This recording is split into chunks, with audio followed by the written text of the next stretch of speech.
স্বাভাবিকভাবেই এই সরকার আসলে যেভাবে করে প্রশাসক নিয়োগ করেছে এবং সেটা আসলে খুব একটা আশঙ্কাজনক ব্যাপার যে আসলে ফ্রি অ্যান্ড ফেয়ার ইলেকশন কিভাবে হবে এইরকম দলীয় প্রশাসকের আন্ডারে। তো সেটা একটা বড় প্রশ্ন তো অবশ্যই আছে এবং বড় শঙ্কার জায়গা আছে। আর আরো একটা খুব গুরুত্বপূর্ণ ব্যাপার হচ্ছে যে মানে এই নতুন সরকার বিএনপি সরকার আরেকটা চাতুরীর আশ্রয় নিয়েছে এই স্থানীয় সরকার নির্বাচনকে ঘিরে, যেটা একটা অন্তর্বর্তীকালীন সরকারের সময় একটা বিশেষ পরিস্থিতিতে এই স্থানীয় সরকার নির্বাচনের ক্ষেত্রে প্রশাসক নিয়োগ এবং অপসারণের ক্ষেত্রে একটা অধ্যাদেশ কিন্তু ওই সময় করা হয়েছিল। দেখেন, বিএনপি সরকার কিন্তু অনেকগুলো অধ্যাদেশ বাতিল করেছে। তারা নানান ধরনের বিষয় সুপারিশ দেখিয়ে যে আরো শক্ত করবে, আইনগুলো আরো শক্ত করবে এবং পরবর্তীতে আবার তারা সংসদে এগুলো তুলবে।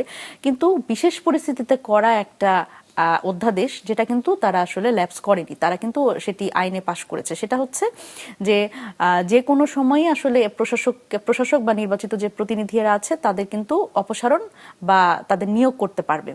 কিন্তু দেখেন, এখানে খুবই অসুবিধার জায়গা হচ্ছে এটা আসলে অন্তর্বর্তীকালীন সরকারের সময় এই অধ্যাদেশটি করা হয়েছিল, কারণ তখনকার সেট আপটা ছিল হচ্ছে আওয়ামী লীগের যারা আসলে ফেলে যাওয়া যে ল্যাসপেন্সার যারা, তারা কিন্তু তখনও বসেছিল সেই জায়গাগুলোতে।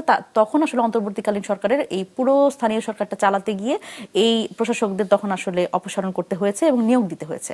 কিন্তু সেই অধ্যাদেশটা কিন্তু এখন পর্যন্ত বহাল রেখে এই বিএনপি সরকার কিন্তু তারা এই সুযোগটা রেখে দিল যে পরবর্তীতে নির্বাচিত সরকার আসলেও, নির্বাচিত আসলে জনপ্রতিনিধি আসলেও কিন্তু এক কলমের খোঁচায় কিন্তু তাদের অপসারণ করতে পারবে এবং নিয়োগ দিতে পারবে। সুতরাং এই জায়গাটা কিন্তু, এই বিশেষ পরিস্থিতি কিন্তু এখন নাই।